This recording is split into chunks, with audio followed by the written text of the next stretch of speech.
Hi, it's Yaj, Sacred Naked Trutheries number 17. My back is killing me. I've been spending so much time in front of the computer, way too much time, and I don't have a really good chair. My back is fucking killing me, which is really bad when that happens to me. And I don't feel well. The grief trip caught up with me. I was like, wow, I'm making this through this without getting sick. That's pretty good for me, because I have some immune sensitivities, and now I feel like I'm getting sick, which sucks, and I'm sad about it, because I had to cancel a date tonight. So I'm making other dates, and I'm moving on, and yet I'm still walking around. It'll hit me in the kitchen. I'm in my kitchen a lot. It'll just like hit me, another grief shock. Not shock, it's just like a wave just hits me. And the other day when it happened, I don't know if I said this last night. No, last night I sang.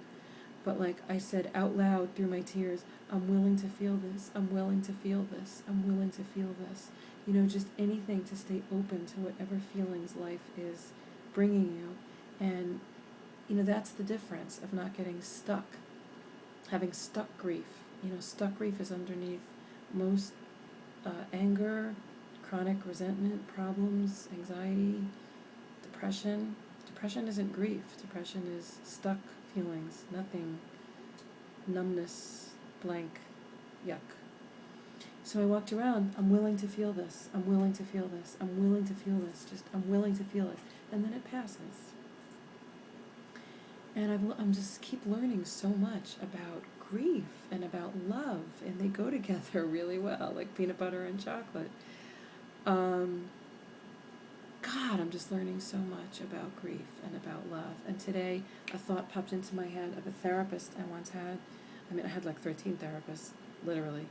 But one in Manhattan many years, like over 20 years ago, like 1990, who, you know, sometimes you work with a therapist for a year or two and you remember like one thing they said. You know, that's how it is with this therapist. There wasn't really much great stuff I got out of seeing her, but I always remember this thing she said about sometimes when you get a little bit of what you've been lacking or longing for or needing, and it's like you could be like an empty bucket. Like your heart can feel like a big dry empty bucket, and when a drop of water comes in, instead of it feeling like wetness and, you know, quenching and like hopeful, it can make you so aware of how big and dry and empty the bucket is, more aware than you were before the drop came in.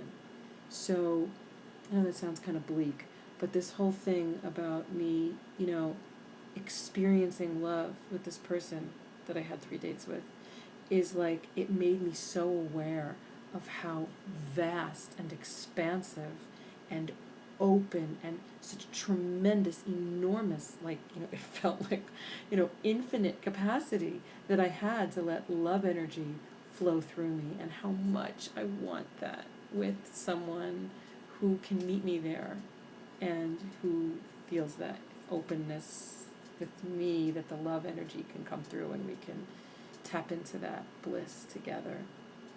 And another thought that I had come to me today, in the same moment really, was that, you know, we've all heard this, like, you have to love yourself, you have to love yourself, you have to love yourself, self-love, you have to love yourself. I say this to my clients all the time, and I make fun of it with my clients all the time. I'm like, right, love yourself, well, what the fuck does that mean, right? And like, that's what really this is all about. All of my journey and what I'm sharing, why I'm sharing this, is to just help me and help whoever's listening, and just put it out there about this journey of self-love, and like help kind of like figure out what it is. And I'm living it and trying to live it. And today it came to me that you have to fall in love with the part of yourself that falls in love. It may seem so obvious, but like, it just hit me today. Like, you know, this is another way of like extracting the codependent clause that make it about him. It has to be him, and my fantasies that I was projecting about him, and, you know, that it's like, no, I have to fall in love primarily with the part of me that falls in love. And I don't even use the phrase fall in love. I have to fall, but that's fine, I can use it. But you have to fall in love with the part of you that's open to love, that allows love to come through. Like Eckhart Tolle says, love is not a portal. We shouldn't look for love. We need to open ourselves. Our job is to stay the portal so love can come through us. And I'm adding, and so that we can love and fall in love with the part of ourselves that is open to love. And I got a little hit of that today. Like, I love that I'm so open to love. I love that about me. And so I keep on trucking, because it has to, I'm that way in the world, okay? But I want a partner, and I want it to be with someone that I also have a really, really strong, passionate sexual chemistry with. And like I Facebooked, you know, I sent out a newsletter from my website, and I listed, you know, some of the gifts from a broken heart. And I missed two, and once you send it out, that's it. You can't go back and edit it and resend. It's just not polite. So the two I had forgotten of the list of the gifts from a broken heart was one, having access to my tears again, as you've seen here if you've been watching. I didn't have access to much tears at all for years and years and years in my marriage. I was depressed, I guess. I was just kind of frozen and just surviving. You know, just surviving. And now, like, I've had so much access to my tears. It's really a gift, because then you have access to the full range of emotions. And then the other one was just the reaffirmation and the getting to taste a little bit of how powerful sexual chemistry really is, a wonderful catalyst, can be an amazing catalyst to open the channel of the heart to love. And now, you know, I'm not settling for anything less, because for whatever reasons, again, I just had a really strong sexual chemistry with this person, and it was a huge catalyst for me to feel all this nurturing, amazing, incredible, sweet, delicious love flowing through me. And so I'm all about it. Passionate sexual chemistry, profound openness to love. That's, I'm in it. And then there was another note here. Oh, I'm willing to feel this. Oh, and it reminded me of, all of this reminds me of, and I talk about this in my speech, from clueless to conscious, how communication makes or breaks any relationship. I talk about this moment in my marriage, sort of one of those like life-defining moments, and when we had a breakdown, and I went up to our bedroom and I read from John Wellwood, his book Journey of the Heart. John Wellwood was really one of the first people to write about Western psychology and Buddhism and Eastern philosophy, and how it was talking about separating the thoughts from the feelings, which I say in my speech, like, I was not, you know, I was familiar with this concept. We do it in Imago Dialogue, but there was something about that moment, and this was about 3 years ago, that I was just primed and ready for his message in the book.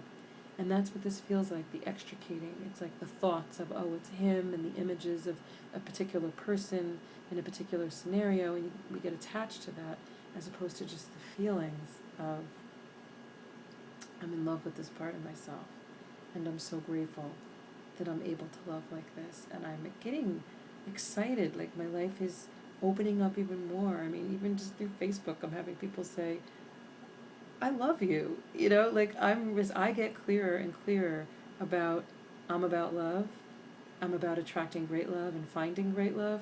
Yes, I'm looking for a life partner, but it's just love on the way, friends, people, comrades, sisters, brothers, love.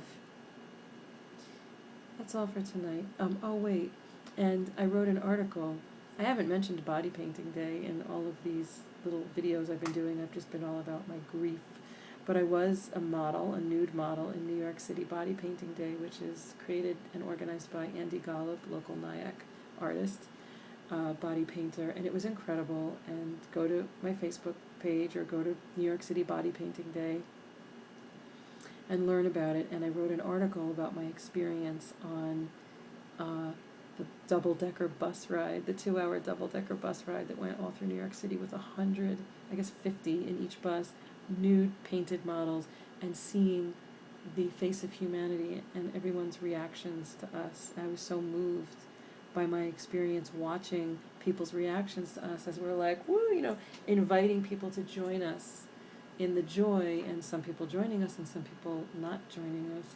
And I wrote an article about it, and I'm so excited that one of the artists and photographers is going to help me get it published in BroadwayWorld.com, which I didn't really know what it was, but I went on and I'm like, okay, this is like a legitimate, really cool website, and my article's going to be on there. And I'm excited because it's like more of a mainstream place to have it published as opposed to a place that's just about body painting or nudism or naturalism. This is BroadwayWorld.com, and I'm going to have an article in there about my experience as a nude model in New York Body Painting Day. So it's my first like real article being published. I mean, I've had a couple little things in local publications, but this feels like a big step for me, so I'm really excited. And that's all for tonight. I'll see you soon. I love you.